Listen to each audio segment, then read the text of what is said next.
MLB Hot Stove, Yankees reportedly working on trade for Giancarlo Stanton. On Friday, we learned that Marlins slugger, reigning NL MVP, and frontline trade candidate Giancarlo Stanton would not approve a deal to the Cardinals or Giants. Since those two teams had been most active in discussions with the Marlins, this has led to a reset. Reportedly, Stanton, who has a full no-trade clause as part of his 13-year, $325 million contract, will approve a deal with the Yankees, Dodgers, Astros, or Cubs. So if the Marlins want to offload Stanton, it'll likely have to be in a trade with one of those four teams. Into that reduced fray steps the Yankees. The goods. The Yankees, who came within one win of the pennant in 2017, are very much in contending mode right now, and they have an exceptionally bright future thanks to some impressive young talent.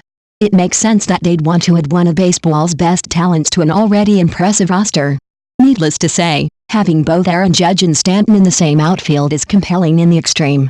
While the Yankees are working to get under the luxury tax threshold, especially now that, under the new CBA, the penalties are far more punitive, which means they may want to send some dead money the other way in any deal for Stanton. At present, the Yankees are at about $160 million committed for 2018, and the tax threshold for the upcoming season is $197 million.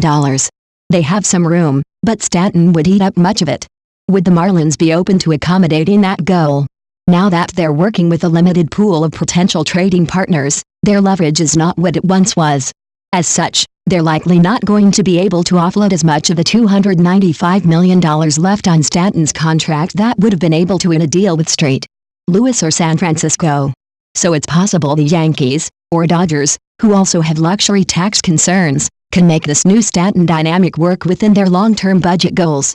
Speaking of which, as for the merits of Stanton, they're obvious. He's coming off a 2017 season in which he mashed 59 homers and slugged .631. For his career, the 28-year-old owns an OPS plus of 146. Put him on a Yankees offense that last season ranked second in the Allen run scored and led the majors with 241 homers. That's a powerhouse lineup, to say the least. There are a lot of hurdles and complications to this one, as the Giants and Cardinals would surely attest. The idea of Stanton in pinstripes possibly batting in front of Judge is sufficiently tantalizing.